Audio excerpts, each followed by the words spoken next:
Confissões de Santo Agostinho, parte 8, livro 4. Pessoal, obrigado pela presença. Deixem o like se curtirem a narração e divulguem para os seus conhecidos, principalmente no grupo de família, de escola, da igreja, do trabalho, beleza? Que Deus abençoe vocês. Vamos lá? Recebe o sacrifício de minhas confissões pela mão da minha língua, que formaste e moveste a confessar no teu nome, e sara todos os meus ossos para que digam: Senhor, quem te é semelhante? Pois quem confessa a ti não te ensina o que se passou, porque o coração fechado não rechaça teu olho, e a dureza dos homens não refreia tua mão, mas a dissolves quando queres, misericordioso ou vingativo, e não há quem escape do teu calor.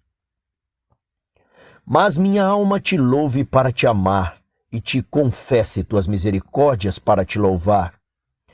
Não silencia nem interrompe teus louvores o universo, criatura tua, nem tudo o que sopra da boca, que se volta para ti. Nem silenciam os animais e os corpos pela boca de quem os contempla, para que nossa alma ressurja em ti da prostração, apoiando-se naquilo que fizestes para chegar a ti, que o fizeste admiravelmente. Aí há restabelecimento e verdadeira fortaleza. Que se vão e fujam de ti os iníquos inquietos. Tu os vês e separas as sombras, e o todo que os inclui é belo, ainda que eles sejam torpes. Nota de rodapé. Conferir Gênesis 1:31 e Agostinho, A Cidade de Deus, artigo 11:23. Abre aspas. Como uma pintura em que a cor preta é colocada no lugar adequado, assim a totalidade das coisas, se alguém pudesse abarcá-la, é bela, mesmo com os pecadores, ainda que, se for considerada em si, a deformidade dele seja torpe. Fecha aspas, fim da nota de rodapé. Em que te prejudicaram? Nota de rodapé. Conferir Agostinho, A Cidade de Deus. Artigo 12:3. Abre aspas. A Escritura fala dos inimigos de Deus, que se opõem a seu império, não por natureza, mas por vícios. Não podem prejudicá-lo em nada, mas apenas em si mesmos. Fecha aspas, fim da nota de rodapé. Em que deturparam teu reino, que é justo e íntegro, desde os céus até as últimas gerações? E para onde fugiram, quando fugiram da tua presença? E de onde não os encontrarás? Mas fugiram para não ver o que tu vês, cegos, tropeçaram em ti, porque tu não abandonas nada do que fizestes. Tropeçaram em ti por serem injustos e com injustiça foram atormentados. Porque se subtraíram à tua mansidão, tropeçaram em tua retidão e caíram em tua severidade.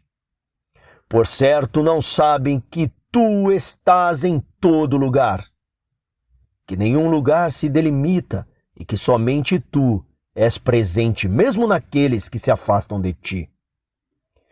Que voltem atrás então e te procurem, porque tu não abandonas tua criatura como eles abandonaram seu Criador.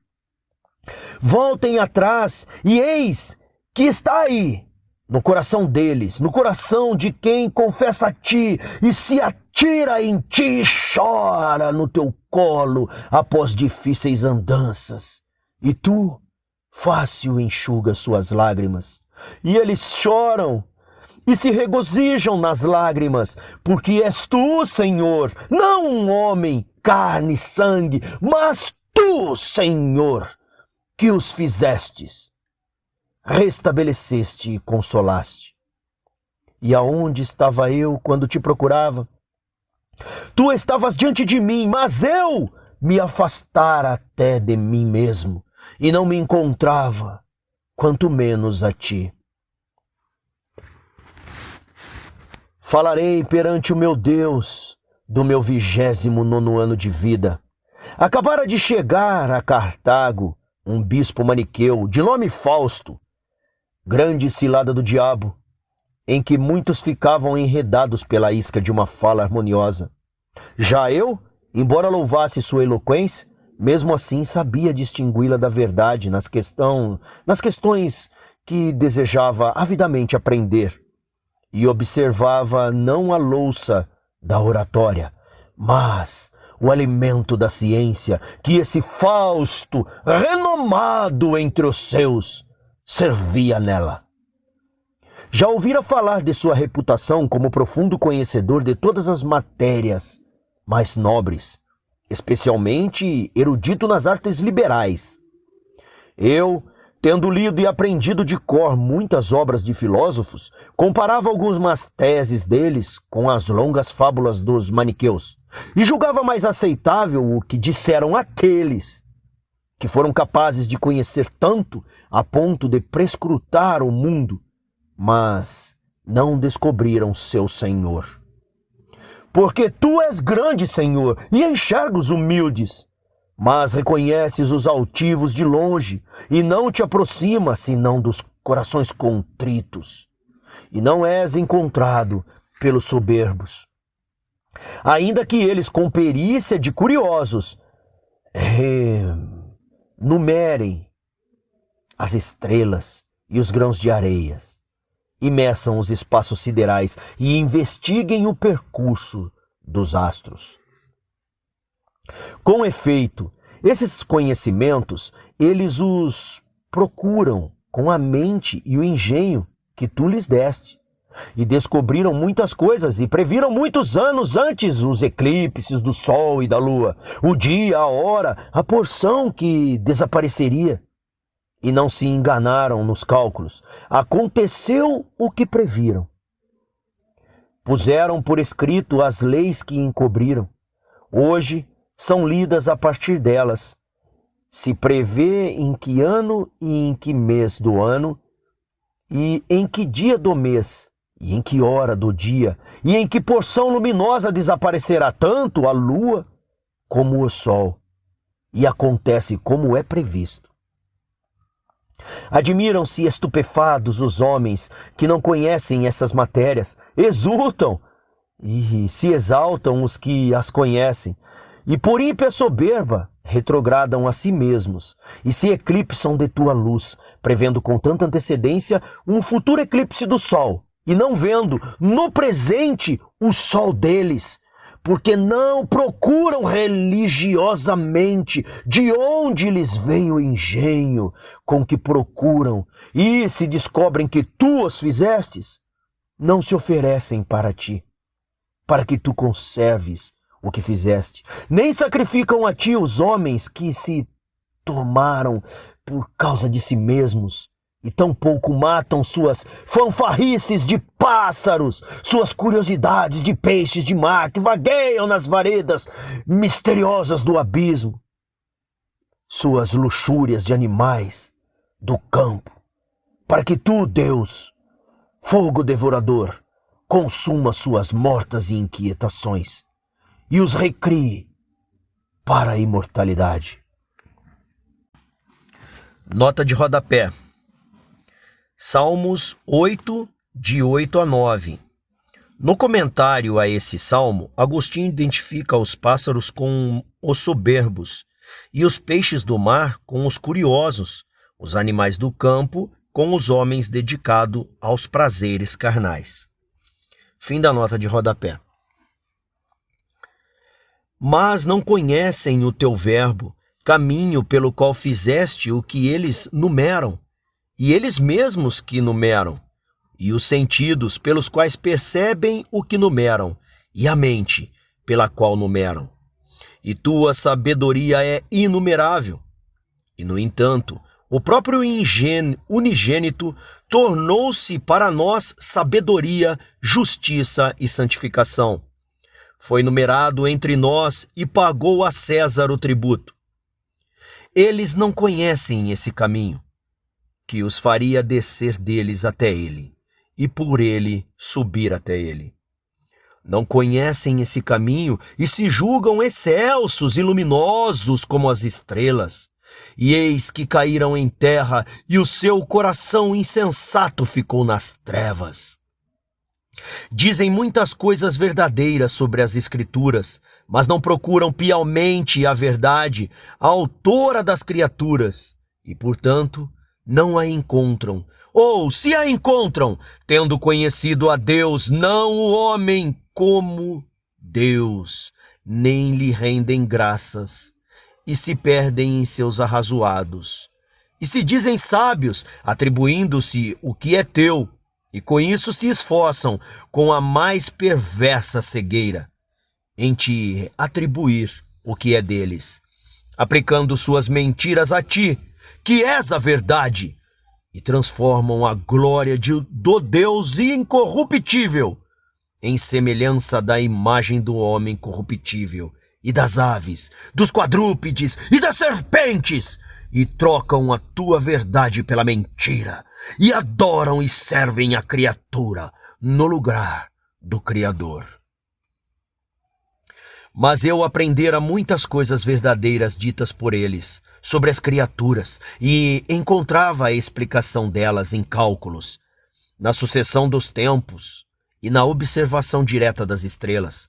Confrontava-as com as afirmações de Mani, que sobre isso escreveu muito, delirando com muita prolixidade,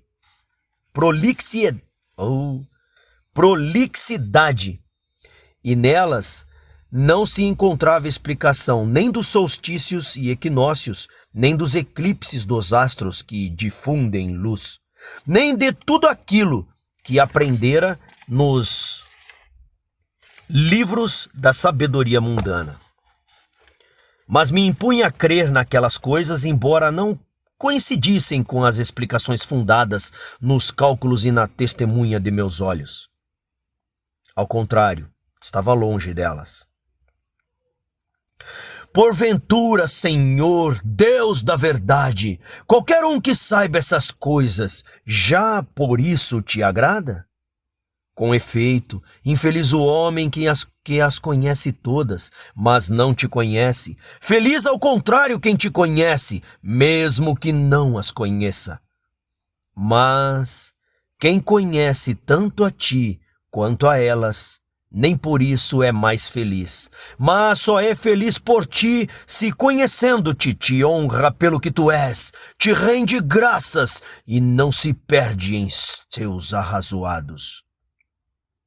Assim como, de fato, quem sabe que possui uma árvore e te rende graças pela utilidade dela, embora não saiba os côvados de sua altura ou quanto ela se alastra, é melhor do que aquele que a mede e conta todos os seus galhos, mas não a possui, nem conhece e ama o Criador dela.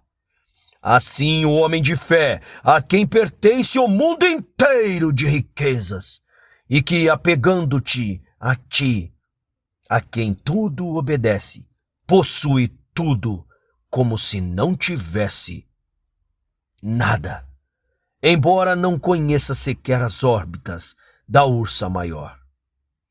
Seria estulto duvidar que esse homem é muito melhor do que um medidor do céu e numerador de estrelas e pesador de elementos, que se esqueça de ti, que tudo dispuseste segundo a medida, o número e o peso. Mas então, quem mandou esse tal de Mani escrever também sobre esses assuntos, se poderia ensinar a piedade sem o conhecimento deles? De fato dissestes ao homem: a piedade é sabedoria. E ele poderia desconhecer a piedade, mesmo que conhecesse perfeitamente aquelas matérias. Mas se ousava ensinar estas com a maior imprudência, mesmo não as conhecendo, é evidente que aquela não a poderia conhecer. Pois é vaidade professar os conhecimentos mundanos, mesmo possuindo-os, mas é piedade confessar a ti. Ele, porém, se desviou disso para abordar aqueles assuntos, e falou tanto deles que, refutado por quem os estudou de verdade, tornou manifesto o valor de seu pensamento nas outras matérias mais ocultas. Com efeito, não quis ser tido em pouca consideração, ao contrário, tentou convencer-nos de que nele estivesse pessoalmente, em plena autoridade, o Espírito Santo, consolador e governador de teus fiéis. Assim, quando se descobria que dissera muitas falsidades sobre os céus, estrelas e movimento do sol e da lua, ainda que essas questões não pertencessem ao ensino religioso, tornava-se evidente que seu atrevimento era sacrílego, porque dizia coisas não apenas ignoradas, mas também falsas, com soberba tão vã e insensata que pretendia fossem atribuídas a ele como uma pessoa divina. Quando ouço um irmão cristão qualquer que não conhece tais matérias e confunde uma com a outra, escuto com paciência sua opinião. E não me parece que se prejudique ao ignorar a posição e o comportamento de criaturas corporais, contanto que não acredite em coisas indignas de ti, Senhor, Criador de tudo. Prejudica-se, porém, se julga que aquele assunto faz parte da própria constituição da doutrina religiosa, e se ousa afirmar teimosamente aquilo que ignora. Mas é tal fraqueza, até tal fraqueza é tolerada no berço da fé pela Mãe Caridade, até que o homem novo se transforme em varão feito e já não possa ser arrastado por qualquer vento de doutrina. Mas no caso daquele que ousou se tornar doutor, autoridade, guia e príncipe dos que convenceu de suas palavras, para que o seguissem não como homem, mas acreditando seguir teu Espírito Santo, quem, ao verificar que dissera o falso sobre algum ponto, não julgaria tamanha loucura detestável e digna de ser repelida para bem longe. Eu, porém, ainda não discernia com clareza se a alternância de dias e noites mais longos ou mais breves, e a própria alternância de dia e noite, e os eclipses dos astros e todos os fenômenos do mesmo gênero, que lera em livros de outros, podiam ser explicados a partir das palavras dele. De maneira que, se por acaso pudessem, eu permanecesse incerto entre uma tese e outra, e preferisse dar crédito à opinião dele em razão de sua reputação de santidade. Durante esses quase 9 anos em que eu, peregrino da alma, fui auditor deles, esperava com desejo muito intenso a vinda deste Fausto, pois outros maniqueus que me acontecia frequentar e que se furtavam às questões que eu propunha sobre esses assuntos, me prometiam a vinda e a conversa com ele, pela qual problemas como esses e até maiores, se eu pudesse colocar, seriam esclarecidos muito facilmente e no mínimo detalhe.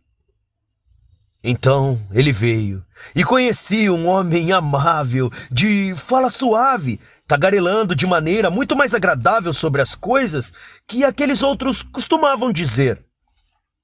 Mas o que adiantava a minha sede um dispensador elegantíssimo de copos preciosos? Meus ouvidos já estavam cheios daqueles argumentos e não me apareciam melhores porque mais benditos, nem verdadeiro porque mais desenvolvidos, nem a alma sapiente porque a expressão era convincente e a fala ornamentada. Mas aqueles que me anunciaram não eram bons avaliadores de conteúdos, e por isso eles pareciam prudente, e por isso ele lhes parecia prudente e sábio, porque sua fala lhes agradava. Conheço, aliás, outro tipo de pessoas que chegam a desconfiar até da verdade e não querem assentir a ela, se for apresentada num discurso elegante e florido. Mas eu já fui instruído pelo meu Deus de maneiras admiráveis e ocultas. E por isso acredito no que tu me ensinaste, porque és verdade, e ninguém é doutor do verdadeiro além de ti. Onde e por quem seja que ele se manifeste.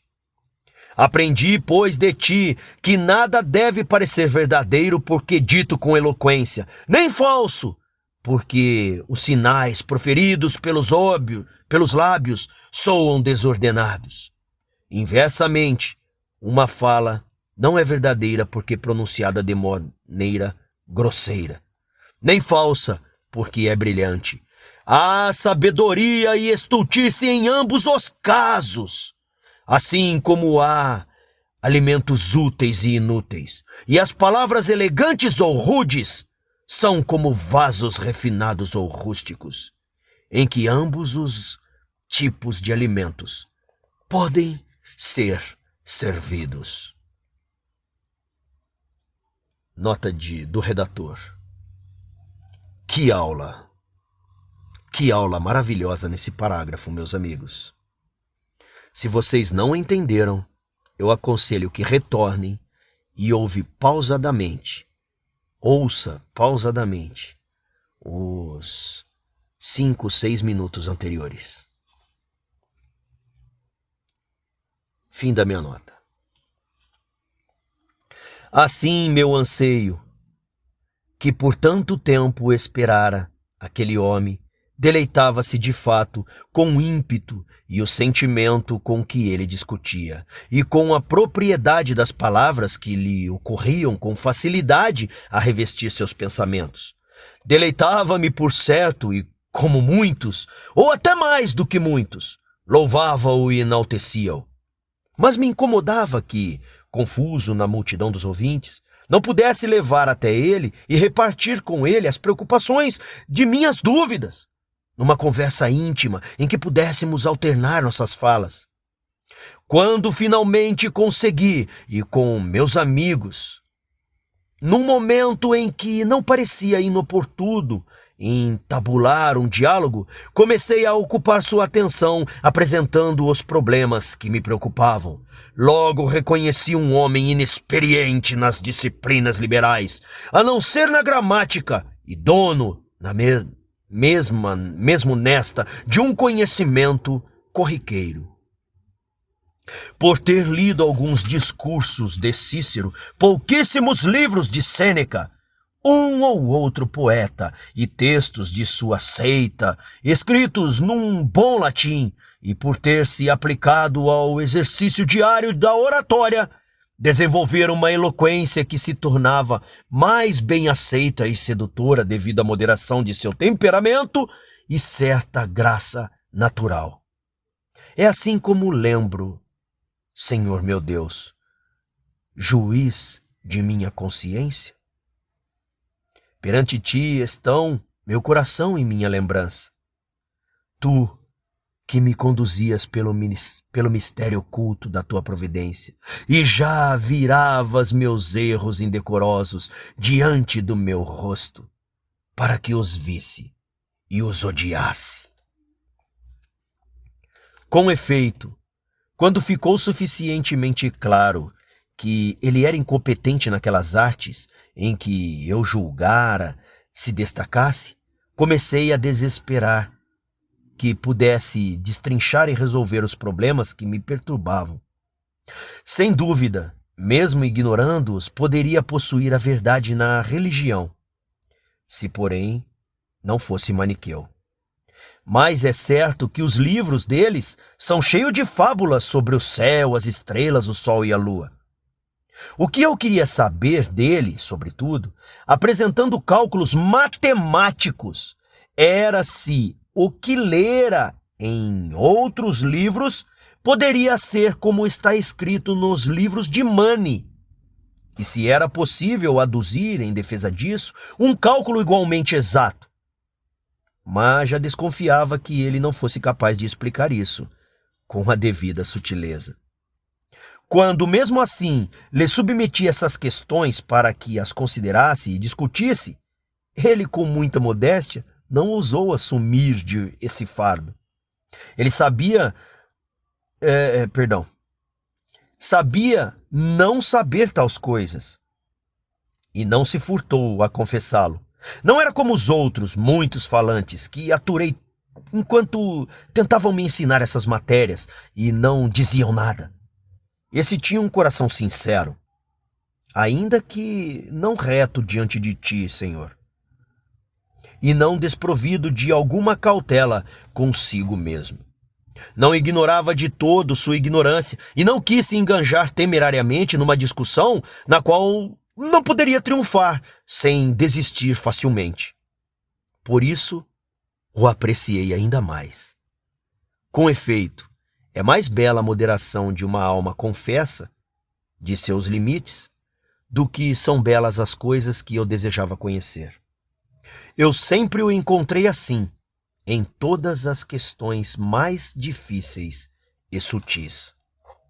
Nota de rodapé.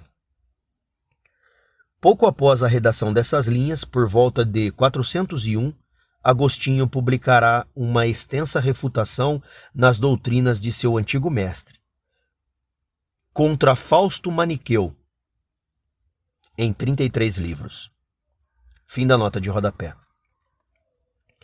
Refreado então o interesse que nutria pelos escritos de Mani e desesperando ainda mais dos outros doutores de seita, já que ele se mostrava tão despreparado em muitos assuntos que me perturbavam, comecei a me entreter com ele pelo interesse que se dedicava às letras, que eu mesmo já ensinava aos adolescentes em Cartago, como professor de retórica, e a ler com ele os textos que ele desejava ouvir ou aqueles que eu julgava adequados ao seu temperamento.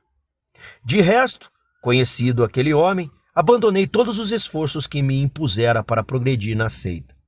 Não ao ponto de me separar definitivamente dela, mas como se, não encontrando nada melhor que aquilo a que qualquer maneira eu aderir, me considerasse momentaneamente satisfeito, enquanto não aparecesse nada de preferível. Assim, aquele Fausto, que para muitos foi o laço da morte, sem sabê-lo ou querê-lo, já começava a afrouxar o laço pelo qual eu fora capturado. De fato, a mão de tua misericórdia, meu Deus, no segredo da tua providência, não abandonou minha alma. Noite e dia era sacrificado a ti em meu favor. O sangue do coração de minha mãe através de suas lágrimas, e tu agiste comigo de um modo maravilhoso. Tu agistes assim, meu Deus, porque o Senhor assegura os passos do homem, e seu caminho lhe agrada. Quem provê a salvação, senão tua mão que refaz o que fizeste? Agiste comigo, portanto, de maneira a me convencer a partir para Roma, para ensinar ali o que já ensinava em Cartago. E a razão pela qual me convenci, não deixarei de confessá-la a ti, para que mesmo nisso tua morada tão distante e tua misericórdia tão presente, não deixem de ser relembradas e anunciadas. Não quis ir para Roma porque os amigos que me instigavam a isso prediziam maiores ganhos e condições mais honrosas. se bem que essas coisas também pesassem em minha alma naquela época. A razão principal e quase única foi ter ouvido que lá os estudantes eram mais tranquilos e refreados pela coação de uma disciplina mais ordeira. Não invadiam confusa e arrogantemente a classe de um mestre cujas aulas não frequentavam e sequer eram admitidos nela, de qualquer forma, se o próprio mestre não autorizasse. Em Cartago, ao contrário, reina uma permissividade vergonhosa e destemperada entre os estudantes. Irrompem imprudentemente e, com ar realmente enlouquecido, perturbam a ordem que todo professor estabelece em proveito dos alunos. Cumprem com assombrosa estupidez muitas ações ultrajosas, que seriam puníveis por lei se o hábito não as apadrinhasse. E isso mostra quanto são miseráveis, porque fazem como se fosse permitido aquilo que pela tua lei eterna nunca seria permitido, e julgam que o fazem impunemente, enquanto são punidos pela própria cegueira de sua ação, e sofrem males incomparavelmente piores que aqueles que infligem. Assim, aqueles comportamentos que não quis adotar quando estudante, era obrigado a sofrê-los de outros, como docente.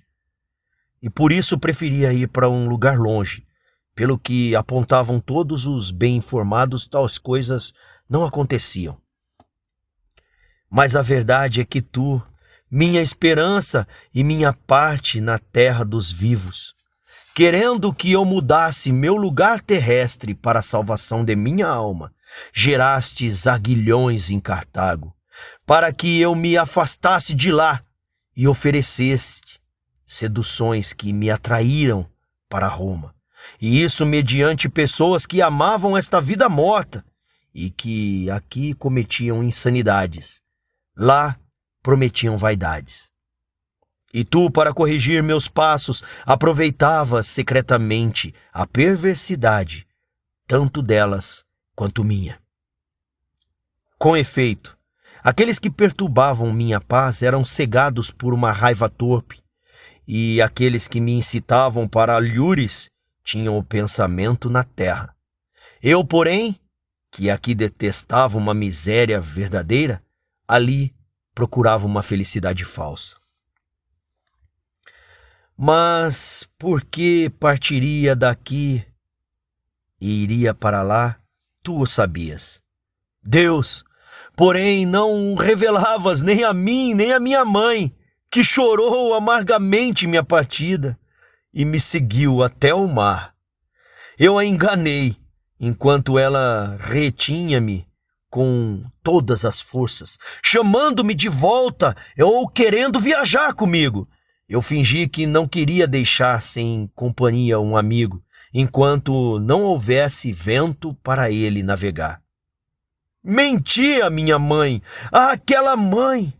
E isso também me perdoaste, salvando-me misericordiosamente das águas do mar, quando eu era coberto de sujeira execrável, para me levar até a água da tua graça, para que, uma vez purificado por ela, secassem os rios dos olhos maternos, com os quais ela todo dia irrigava por mim, perante ti, a terra abaixo de seus olhos.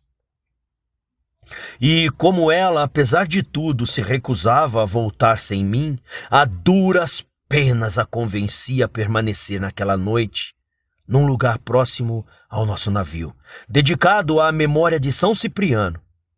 Mas naquela noite parti às escondidas.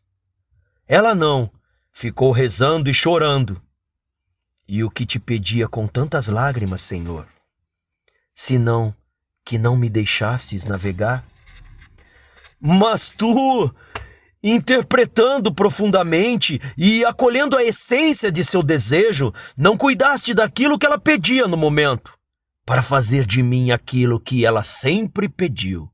O vento soprou e encheu nossas velas, que ela sempre pediu. e afastou de nossa vista o litoral, onde ela, já de manhã, enlouquecida de dor, e enchia teus ouvidos de lamentos e gemidos. Mas tu não davas atenção a eles, e me levavas embora pelas minhas cobiças, para acabares com minhas cobiças, e açoitavas o desejo carnal dela pelo justo flagelo das dores. Pois ela amava minha presença perto dela, como costumam as mães, e muito mais que muitas mães, e não sabia quanta alegria tu esperavas para ela com minha ausência. Não sabia, por isso chorava, gritava aqueles tormentos, revelavam nela vestígios de Eva, buscando nos gemidos o que partiu entre os gemidos. E, no entanto, após censurar meu engano e minha crueldade, voltou a rezar a ti por mim. E foi para as suas ocupações costumeiras. Eu para Roma. E eis aqui ali fui atingido pelo açoite de uma doença corporal. E já ia para as profundezas, carregado de todos os males que cometera contra ti, contra mim e contra os outros, muitos e graves além do grilhão do pecado original pelo qual todos morreremos em Adão. Com efeito, nenhum deles tu me perdoaras em Cristo. Nem este dissolvera em sua cruz as inimizades que eu contraíra contigo pelos meus pecados. Como poderia dele dissolvê-las na cruz de um fantasma, conforme o que eu dele acreditava? Nota de rodapé. A doutrina maniqueísta, como outras doutrinas gnósticas, Marcião, Valentino, etc., ensinava que Cristo não teria assumido a natureza humana, mas apenas a aparência ou fantasma dela. Teses semelhantes costumam ser reunidas sobre o termo geral de docetismo. Conferir Agostinho, questão 14, em 83 questões diversas. Fim da nota de rodapé. Logo, como julgava falsa a morte de sua carne, era verdadeira a de minha mãe. E como era verdadeira a morte de sua carne, era falsa a vida da minha alma, que não acreditava nela. Mas agravando-se em febre, eu ia desfalecendo. E para onde iria, se não partisse deste mundo, se não para o fogo e os tormentos dignos de minha mãe, de minhas ações, segundo a verdade de tua ordem? Ela não sabia disso, e, no entanto, ausente, rezava por mim. Tu, porém, que estás em todo lugar, atendeste onde ela estava, e tiveste misericórdia de mim, onde eu estava, até eu recuperar a saúde do corpo, ainda que permanecesse insano no coração sacrílego. De fato, nem sequer um perigo tão grande desejei teu batismo. Fora a melhor criança, quando o solicitei à religião materna, como já lembrei e confessei. Mas crescera em indignidade, e louco, menosprezava as prescrições de tua medicina, de ti que não me deixaste morrer nessas condições, uma dupla morte. Se o coração de minha mãe fosse dilacerado por esta ferida, nunca mais sararia. E nem consigo dizer plenamente o que ela sentia na alma ao meu respeito, e quão maior solicitude queria me parir no espírito, ela que me parira na carne. Por isso, não vejo como ela poderia sarar se minha morte em tal estado de espírito transpassasse as entranhas de sua afeição. E aonde iriam sem cessar tantas e tão frequentes preces? Para nenhum lugar, senão para ti. Mas tu, Deus de misericórdia, desprezaria o coração contrito e humilhado de uma viúva casta e sóbria? solícita nas esmolas, observante e obsequiosa de teus santos, que nem por um dia deixava de levar a sua oferenda ao teu altar, que ia à igreja 2 vezes por dia, de manhã e à tarde, sem cessar, não para buscar anedotas fúteis e fofocas de velhinhas, mas para te ouvir em teus sermões e para que tu a ouvisses em suas orações? Desdenharias tais lágrimas que eram tua dádiva e se recusaria tua ajuda quando elas não te pediam ouro e prata ou algum bem incerto ou passageiro, mas a salvação da alma de seu filho? Nunca, Senhor. Ao contrário, prestavas atenção e as atendia, e o fazia segundo a ordem pela qual fixaras o que devia ser feito. Não pode ser que tu a enganaste em suas visões e tuas respostas, as que já lembrei e as que não lembrei. Ela as conservava em seu peito fiel e, orando sempre, as apresentava a ti como promissórias de teu punho. Com efeito, por operar tua misericórdia no tempo, te dignastes te tornar devedor de promessas para aqueles a que perdoas toda a dívida. Saraste-me então daquela doença e salvaste o filho de tua serva, ainda só no corpo, para que houvesse alguém para quem doares uma salvação melhor e mais firme. Naquela época eu me ligara em Roma a aqueles falsos e enganadores, não apenas a seus auditores, os números dos quais pertenciam às pessoas em cuja casa adoeci e convalesci, mas também a aqueles que chamam de eleitos. Ainda me parecia que não éramos nós que pecávamos, mas não sei que outra natureza em nós. Agradava a minha soberba ficar estranho à culpa, e ao fazer algum mal, não confessar o que fizera, para que tu curasses minha alma, porque pecara contra ti. Ao contrário, gostava de me isentar e acusar não sei qual outro ser que estava em mim, mas não era eu. Na verdade, porém, eu era só, e minha impiedade me dividira contra mim mesmo. Por isso meu pecado era ainda mais insanável, porque não julgava ser pecador, e por execrável iniquidade preferia que tu, todo Deus Todo-Poderoso, tu fosses vencidos em mim para minha ruína, e não em ti, eu, para minha salvação. Porque ainda não puseras uma fechadura à minha boca, nem um batente em volta de meus lábios, para que meu coração não se inclinasse para as palavras más que buscam desculpas para pecados entre homens que praticam iniquidade. Por isso, ainda me ajuntava com seus eleitos.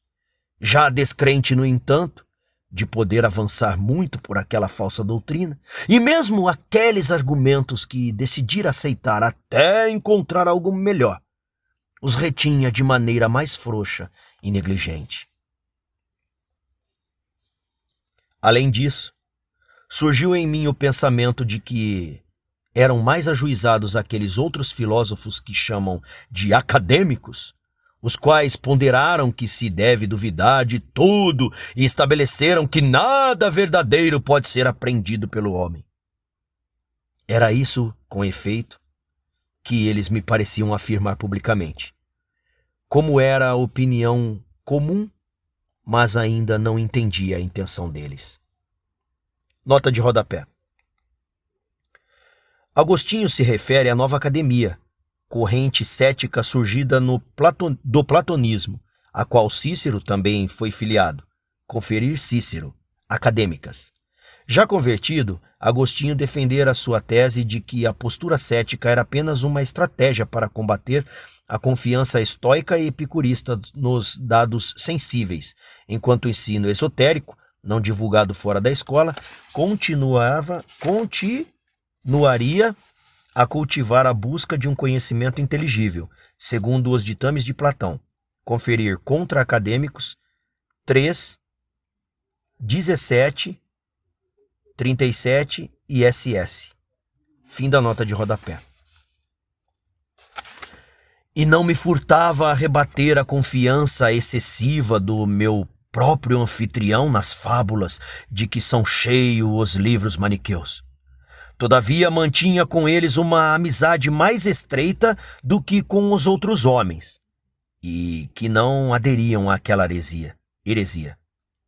Já não a defendia com o ânimo de antigamente, mas a intimidade deles, há muito escondidos em Roma, me tornava mais preguiçoso em procurar outra coisa, sobretudo porque não esperava encontrar em tua igreja, Senhor do céu e da terra, Criador de todas as coisas visíveis e invisíveis, a verdade de que eles me afastaram.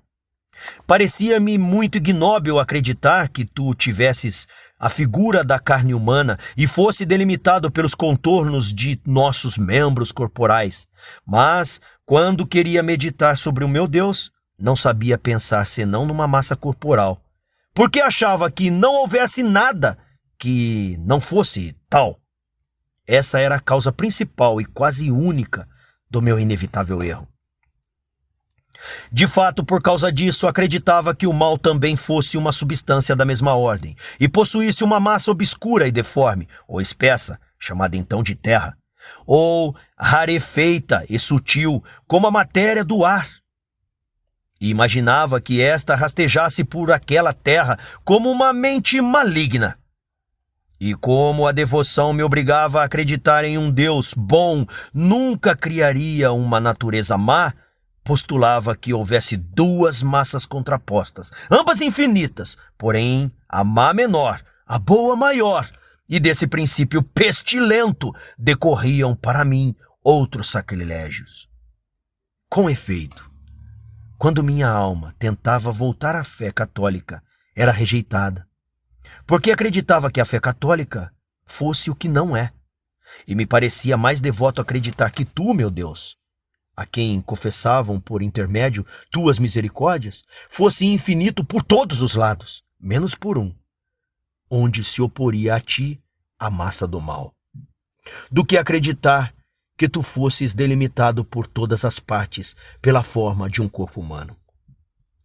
E me parecia melhor acreditar que tu não criastes mal algum, porque na minha ignorância, este me parecia não só uma substância, mas também um corpo, por não saber pensar tal substância, senão como um corpo sutil, mas que, mesmo assim, ocupava um lugar no espaço. Do que acreditar que derivasse de ti aquilo que julgava ser a substância do mal. E o próprio Salvador nosso, teu filho unigênito, eu pensava que fosse algo tirado de tua massa luminosíssima para a nossa salvação. Em minha vaidade, não acreditava dele senão aquilo de que pudesse me formar uma imagem. Assim, julgava que não poderia ter nascido da Virgem Maria, sem se misturar à carne. Mas, por imaginá-lo daquela forma, não via como pudesse se misturar sem se contaminar. Receava, portanto, que se o acreditasse nascido na carne, deveria julgá-lo também contaminado pela carne. Teus espirituais rirão de mim, doce e amável, se lerem estas minhas confissões. Mas eu era assim. Além disso, considerava indefensável aquilo que os maniqueus criticavam em tuas escrituras, embora às vezes desejasse muito discutir cada ponto daqueles livros com alguém de erudição superior e ouvir como os interpretava. De fato, ainda em Cartago, os discursos de Eupídio, nota de rodapé, Eupídio, figura não identificada, fim da nota de rodapé, que debatia com aqueles mesmos maniqueus, começaram a me abalar, porque apresentavam argumentos sobre as escrituras aos quais era difícil resistir, e a réplica deles me parecia inconsistente.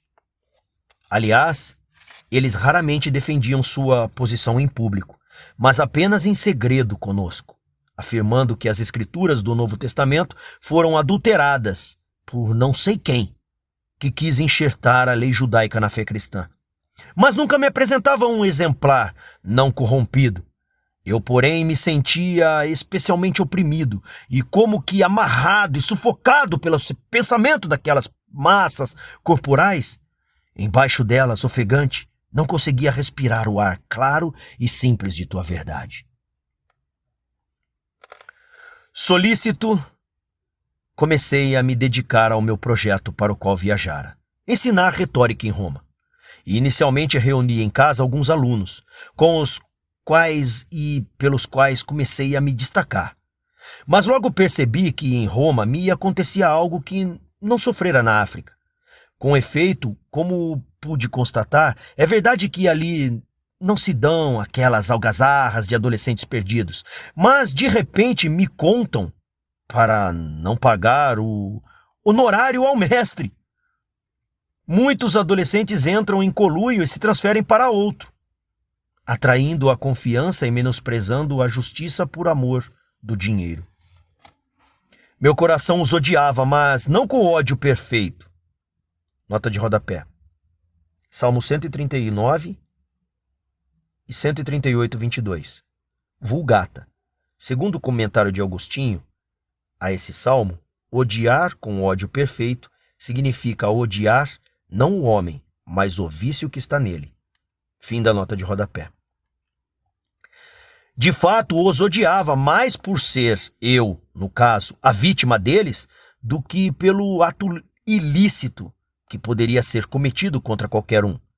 Contudo, certamente tais pessoas são ignóbeis e fornicam longe de ti, amando as ilusões temporais voláteis e um ganho lamacento que suja a mão que o agarra, abraçando um mundo fugídio ou fugidio e desprezando a ti, que permaneces chamando de volta a alma humana meretriz e perdoando-a quando retorna.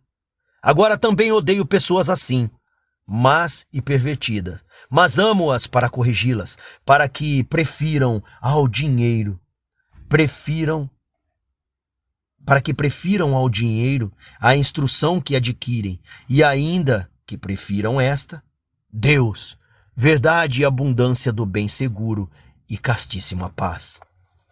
Mas então eu não queria tolerar os maus por meu interesse, mais do que queria torná-los bons por causa de ti. Por isso, quando o prefeito da cidade de Roma recebeu de Milão a ordem de providenciar um mestre em retórica para aquela cidade, oferecendo inclusive a viagem por conta do Estado, eu, pela intercessão daqueles maniqueus ébrios de vaidades, a mudança era para me livrar deles, mas nenhum de nós o sabia.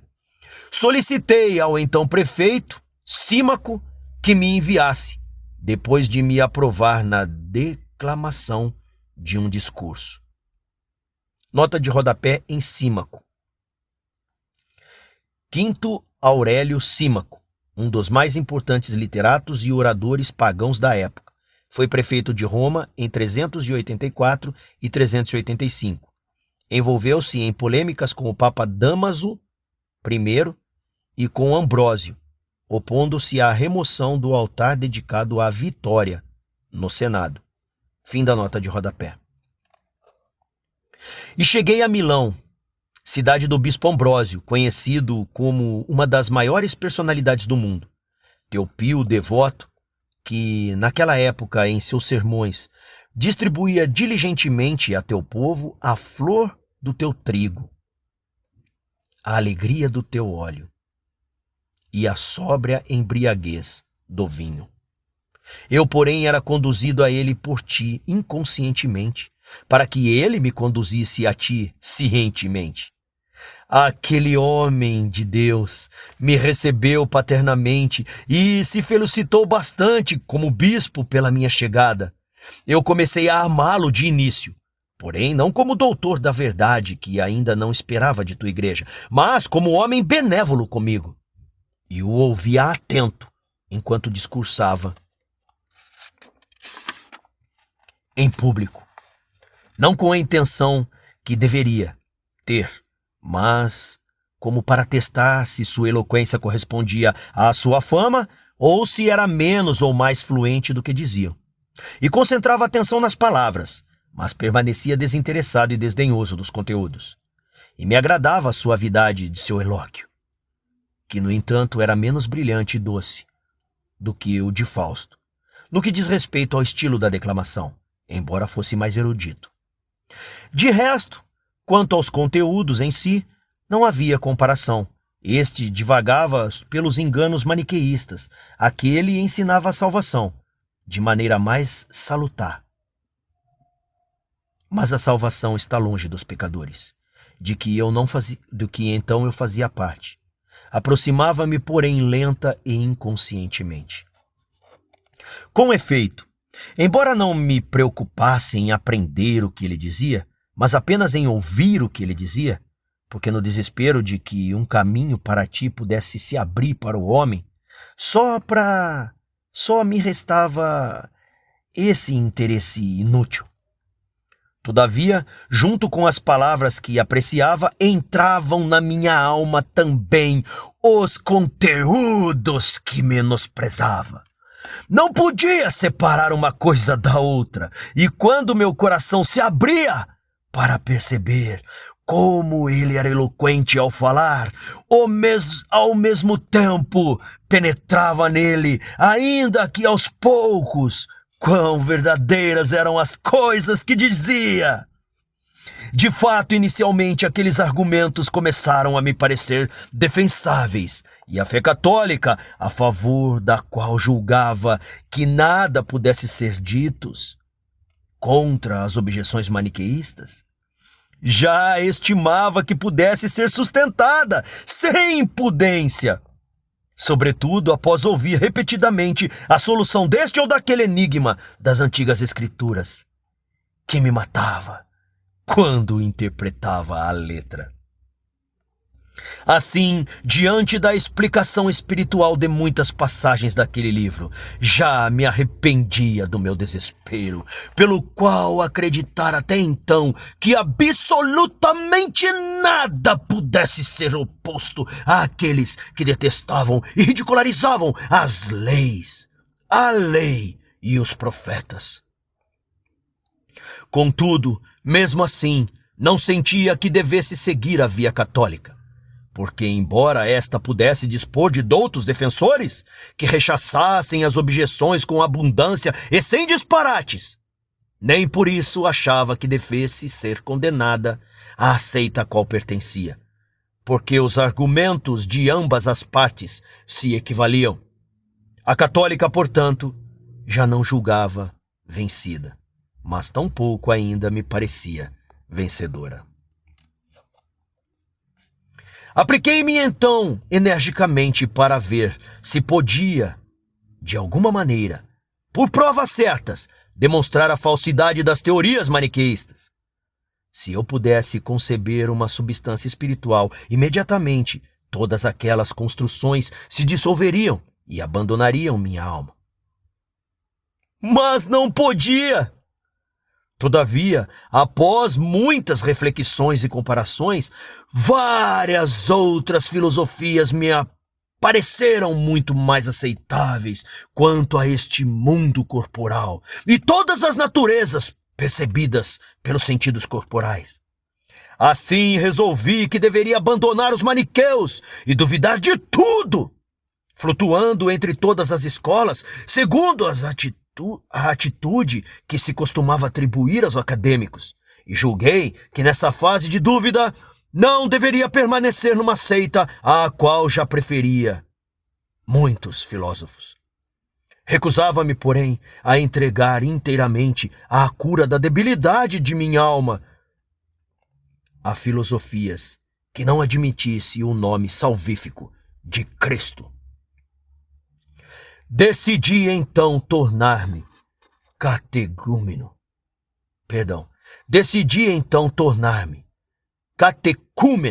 da Igreja Católica, seguindo a orientação dos meus pais, enquanto não aparecesse algo certo para onde dirigir meu caminho.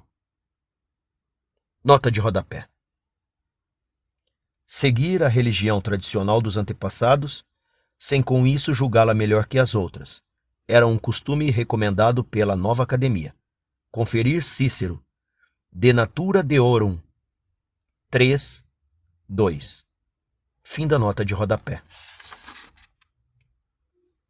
Continua no próximo capítulo.